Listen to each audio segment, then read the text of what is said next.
Hey everybody, I am at Nostalgia Newsstand in Greenville, North Carolina for their special Labor Day event. And I wanted to come and show the store off. I actually came in yesterday. I met the guy running the store and one of the other guys that I've met before who works here.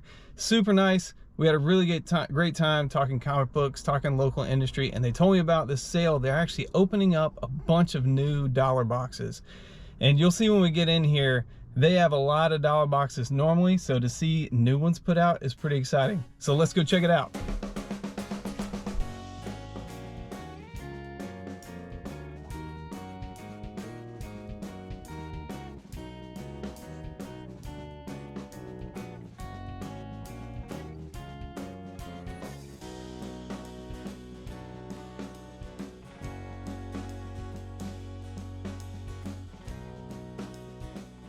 What's up, y'all?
All right, this is Juan. You're the owner, right? Juan's the owner of Nostalgia Newsstand.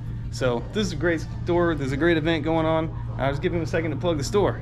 Thank you so much. What's your name? Joshua. Joshua, yeah. Thank you so much, Joshua. So I'm Juan Lopez. I'm the owner of Nostalgia Newsstand. We're the oldest comic book store in the Carolinas. I've been 45 years in business. We got a dollar sale today for Labor Day, and our next event is Batman Day on September 16th. We're gonna have some Batman freebies, some cool toys, sales throughout the store. So coming in and just come on to the comic book club. Nice. And you do a discount on new books, you said? We do 10% off on all new books every week. So that's to sweeten the pot for everybody. Yeah, man. The people close to me don't do that, so that's awesome. Appreciate it. Thanks, Juan. Thanks. Yeah, buddy. All right, thanks again, Juan. See ya.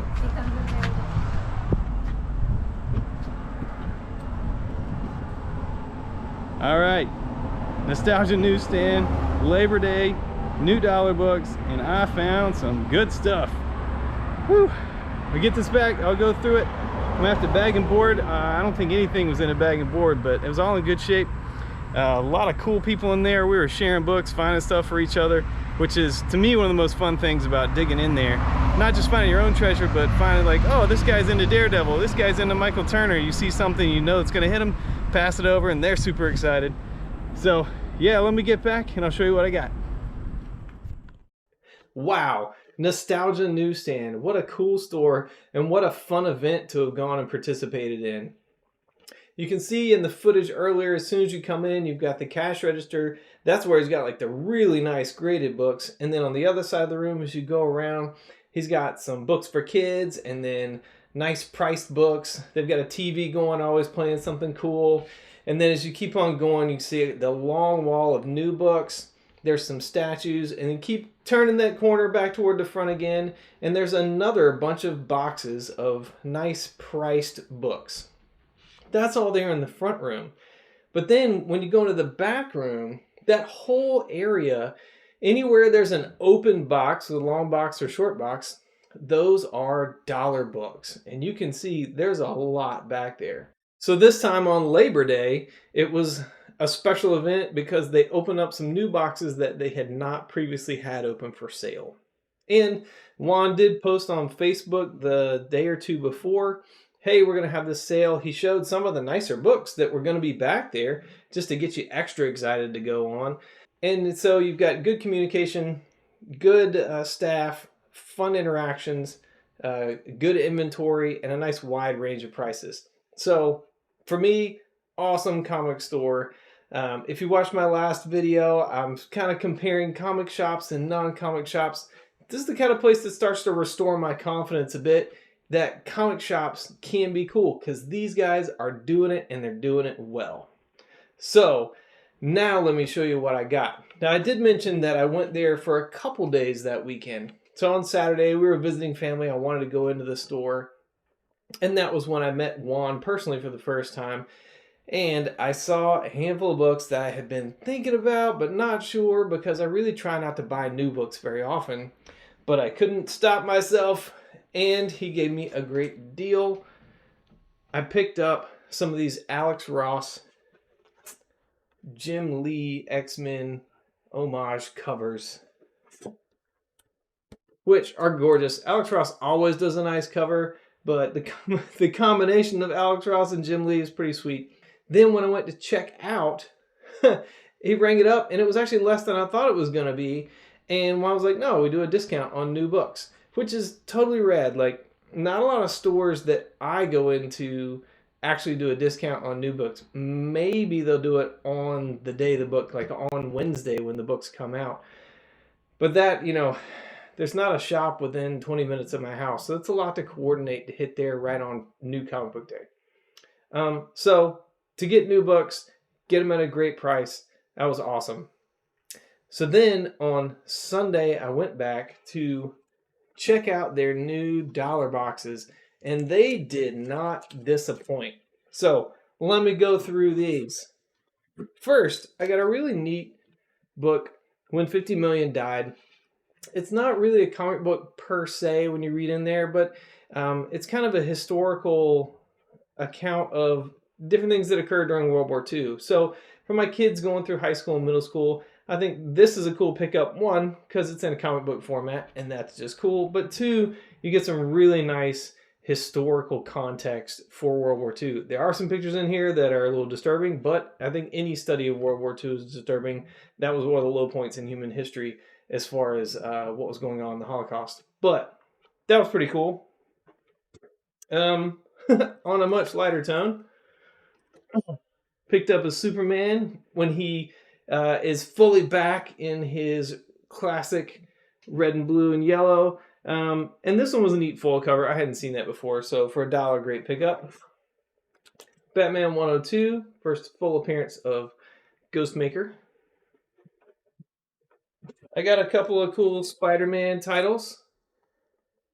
Sometimes Spider-Man is always a great character, but every now and then you just land on a great cover, and these really jumped out to me, so couldn't turn those down. This was neat. I'm not a Black Panther collector, but this fine art variant I thought was just awesome with the mosaic style. So for $1, it's a definite grab. Speaking of covers, this Brooks Captain Marvel, just love it. That's awesome. Star Wars 68, Han Solo being who Han Solo is. Leia says, I love you, and he says, I know, and then captured here on this comic cover. Anybody who follows the channel for a while knows that I love me some Art Germ covers. So I grabbed a couple more copies of X-Men #1, the Jean Grey Art Germ, and my first Art Germ Batgirl 31. Love his style. All right, this was a neat one. Cage #1. And the artist here, this is the guy that did, I'm not going to try to pronounce his name. I apologize. But this is the guy that did Dexter's Lab and Powerpuff Girls and Samurai Jack and a lot of great cartoons that I remember from right around 2000. And the dude's just amazing. I think he did some work on the Clone Wars for a while too. Not the Clone Wars show, but like some early comic style artwork. But it was just great. This is the one comic out of all the ones that I've gotten in this pile that I actually read. And his style was just in there throughout. So great book. Very excited for that. Now I'm going to have to be on the hunt for the rest of his run of Cage. Okay, let me take these down. Because this is the stuff that was really exciting for me. So, one thing that I haven't talked about when I'm talking about comic books are other things that I'm into. I like to read fantasy novels. I have since I was a little kid. And, you know, there's some of those big, great ones like The Lord of the Rings. You've got to read that. They're wonderful. But my favorite series that I started reading when I believe I was in middle school in the 90s is The Wheel of Time. I started reading that because my uncle gave me a couple of books for Christmas one year. I had never heard of it and got into it, devoured it. Eye of the World, The Great Hunt, just bam, bam, read them real quick. And I've loved them ever since. And so when I started getting back into comic books, a year and a half ago, I saw, oh, great, someone published a whole run writing out The Eye of the World, which is book 1 of The Wheel of Time. So then I started my hunt to try to find these. And I've been fortunate to find some, but not all. And so he had, at Nostalgia Newsstand, a whole lot of indie boxes. And they weren't like the garbage indie, like it was kind of neat stuff. And I was going through and they were really well alphabetized, so I went to the W's and man, there they were. Not the whole set, but a whole lot that I did not have. So here we go. New Spring, number 4. New Spring was the prequel novel for the Wheel of Time series. I only had one other New Spring so far.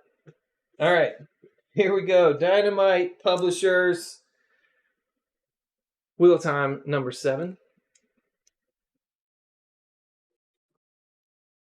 Number 13. Number 14.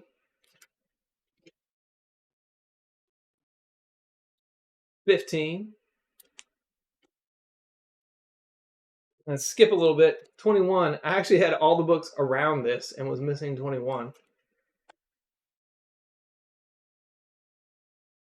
33.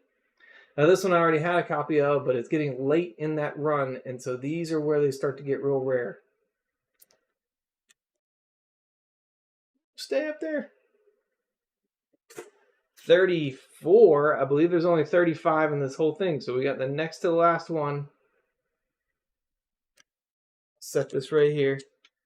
And I could not believe my eyes on this one. People talk about Grail comics, and this is not a Grail comic for anybody probably other than me, but I did not expect to find this in a dollar bin anywhere. I had one of these in my hand a while back, and a guy was trying to sell it to me for $100, which I just couldn't do it. So I'm glad I held out. It's not in perfect condition, but it sure makes me smile as a comic collector and a Wheel of Time fan. Robert Jordan's Wheel of Time, number 1 for $1. Holy cow. I couldn't believe this when I found it. So what a great day of digging through dollar bins, which is to me always fun. And then to find some real treasure. Finding a nice stack of various DC and Marvel, really cool characters, really cool covers. But then hitting in on the stuff that I am actually intentionally looking for and finding the one that I really didn't expect to find. Certainly not at the low bargain price of $1. So thank you, Juan, for putting all those books out there, man. So let me close by saying this. Nostalgia Newsstand, man, this is my kind of comic shop. This is what I'm looking for when I go into one of these LCSs where the staff are friendly, the store is nice and organized, the prices are good and fair. There's a cheap bin somewhere. In this case, a large room full of dollar comics, and the experience is positive. You find something cool, whether you find something that you've been looking for a long time, or you find something that's just really cool and you like it and you can pick it up without breaking the bank. So yeah, this does make me more confident that comic shops can be great, and I really should be keeping my eye open to see these places. And if I have the opportunity to give feedback, and in this case, I'm gonna give some great positive feedback. Nostalgia Newsstand, 2 thumbs up. If you're ever in the Greenville, North Carolina area, if you're on the eastern side of the state and you like comic books at all, or you just like hanging out with friendly people that enjoy superheroes and good stories, go into Nostalgia Newsstand. You will enjoy yourself. But whatever your hobby is, I hope that you're able to get out there, make some new friends, and have a lot of fun. God bless everybody. Until next time.